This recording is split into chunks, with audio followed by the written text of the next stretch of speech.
Olá, alunos, tudo bem com vocês? Muito bom dia. Essa semana nós vamos falar sobre leitura e interpretação de tabelas e gráficos, um assunto que nós já vimos em momentos em aulas passadas.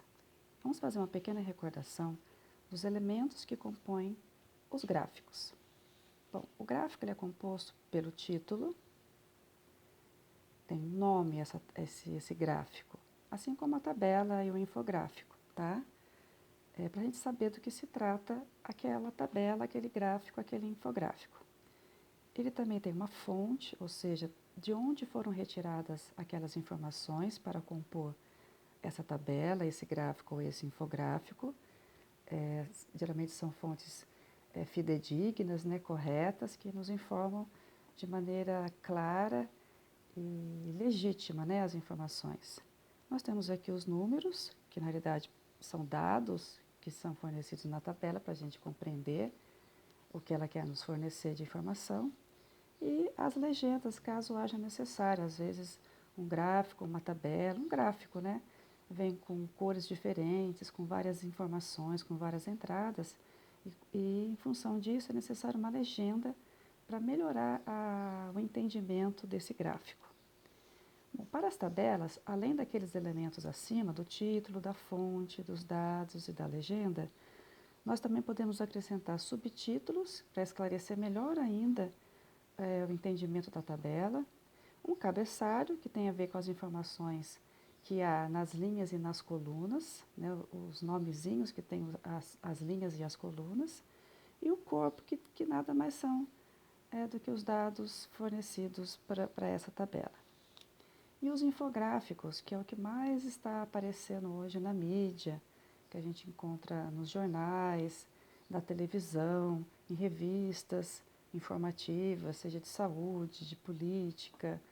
E os infográficos, eles são informações através do quê? De imagens, né? Informações. Gráficos, imagens. Então, são as imagens que a gente precisa interpretar para poder compreender a informação que aquele infográfico está querendo nos fornecer. Tá? Então, isso foi só uma recordação, porque nós já vimos isso em aulas passadas, para a gente iniciar o nosso assunto. Vamos começar então com um exemplo de uma tabela.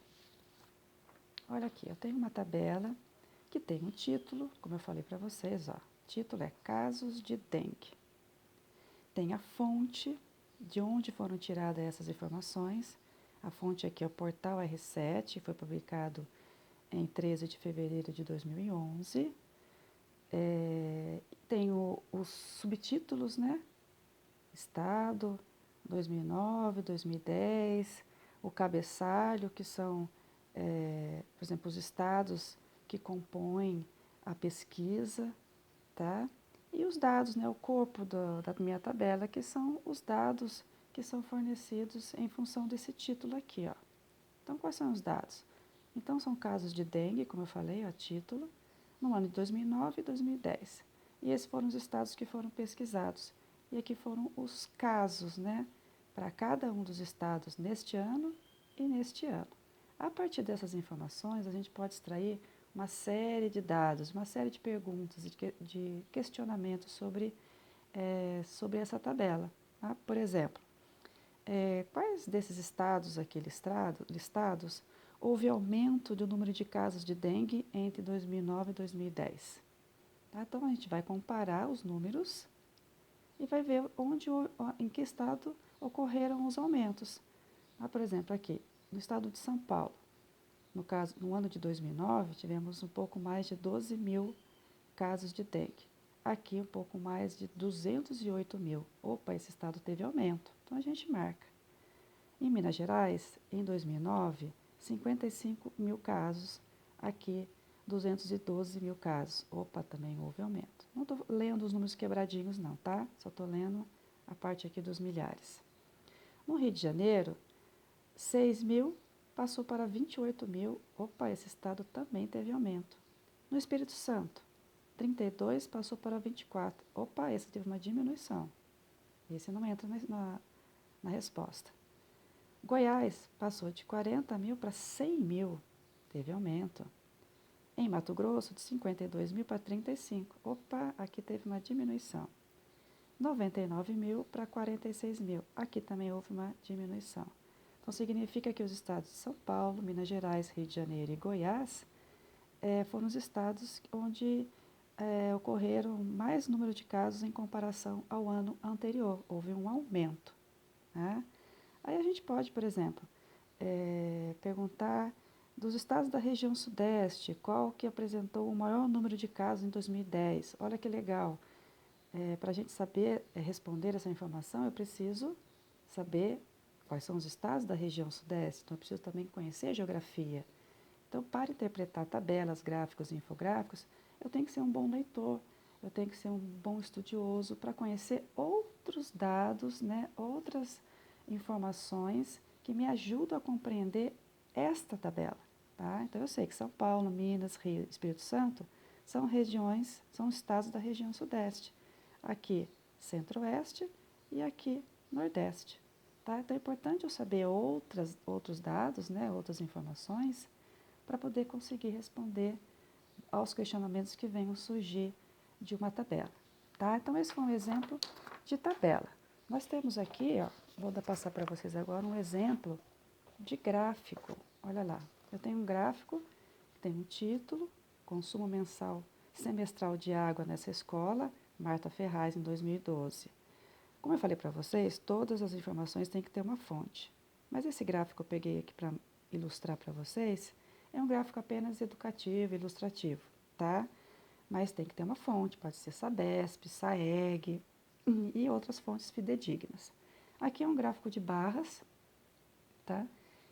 Que são barrinhas mesmo, barrinhas nas horizontais, onde eu vou fazer a leitura do eixo que está na vertical e o eixo que está na horizontal. Nesse caso, o eixo que está na vertical, ele me dá a informação dos meses envolvidos nesse consumo, dessa pesquisa, que vai de janeiro até julho. No meu eixo horizontal, nós temos as informações dos litros.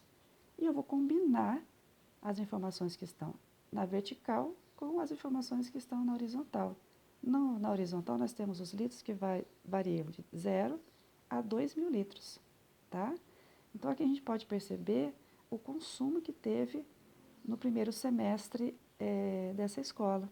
É bom fazer um estudo, está consumindo muito, por que está consumindo, o que a gente pode fazer para diminuir o consumo de água. Então, através desse estudo, a gente pode identificar uma série de problemas e propor soluções para aquela situação. Por exemplo, qual seria o consumo, se fosse uma pergunta, né? Qual o consumo de água que teve essa escola Marta Ferraz no mês de abril, por exemplo? Então, eu vou pegar aqui o mês de abril, vou puxar aqui a minha barrinha e vou me encontrar aqui com a informação lá no meu eixo horizontal. Então, eu percebo que ele acaba aqui e vai encontrar com essa informação. Então, significa que no mês de abril, combinando aqui com o eixo dos litros, ela teve um consumo de 1.400 litros de água. Vamos pegar um outro mês, por exemplo, o mês de maio. Tá? Mês de maio. Então, eu vou puxar aqui, vou descer aqui, ó. Repare que eu não consigo chegar exatamente no valor, mas eu tenho valores aproximados, porque nem todos os dados foram fornecidos, porque não há necessidade para esse estudo, né? De colocar litro por litro. Então, ele fez um ranking, né? Em 200 litros, para poder compor esse gráfico. Mas foi um gráfico muito grande, né? Então, eu posso trabalhar dessa forma com os dados numéricos.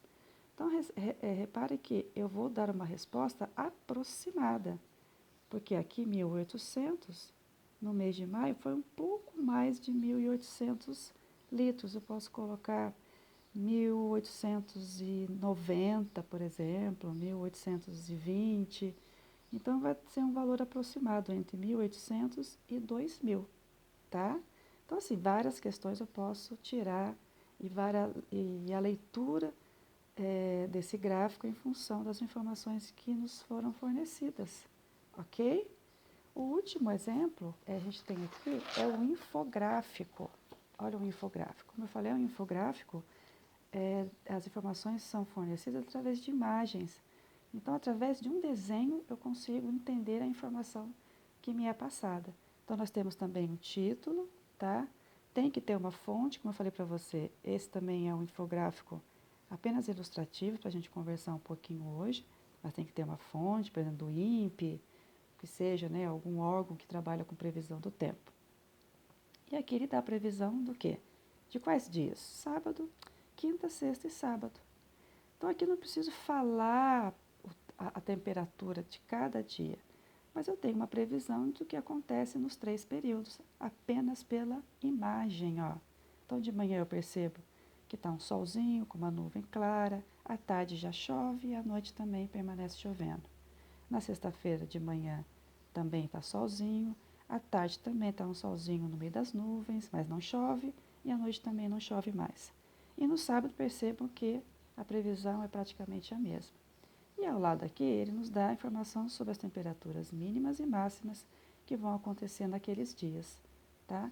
Lembre-se, é uma previsão, né? A gente sabe que muitas coisas com relação ao tempo acontecem, pode haver mudanças, mas a tecnologia para a previsão de tempo está cada vez mais avançada e a previsão está cada vez mais assertiva, vamos dizer assim, tá? Então é previsão, não uma certeza, tá? Então isso eu queria lembrar com vocês, né, sobre a leitura e interpretação de tabelas, gráficos e infográficos e reforçando para vocês que para fazer essa leitura a gente nós precisamos ser bons leitores, né? Gostar de ler, porque quanto mais a gente faz a leitura de textos, de livros, de jornais, do jornal que passa na televisão, a gente fica cada vez melhor como leitor, melhor como uma pessoa que consegue interpretar aqueles dados. E quanto mais estudioso eu também sou, eu consigo interpretar dados que vêm de outras matérias, né, de outros assuntos. Nós vimos lá geografia, história, matemática. Então, a leitura e a interpretação exige da gente esse exercício de sermos bons leitores, bons observadores, perceber os detalhes que há na informação que nos é fornecida por tabelas, gráficos e infográficos, que vão estar sempre relacionados com um texto, né? Sempre vem um texto contando alguma coisa e esses elementos vêm para nos ajudar a entender os dados de uma forma mais sintética, mais clara e mais objetiva, que é a função desses elementos aqui, das tabelas, dos gráficos e dos infográficos, ok? Então, espero isso que contribua para vocês conseguirem resolver os exercícios, e não só os exercícios, né, que vocês usem isso no dia a dia de vocês, para interpretar as informações que não são dadas, sermos bons leitores, sermos críticos, não acreditar em tudo que vem para nós, né? A gente precisa estudar, ver se a fonte é real, é confiável, para a gente sempre ter informações corretas e passar informações corretas também para as pessoas. Isso também é importante, ok? Um abraço para todos e bons estudos.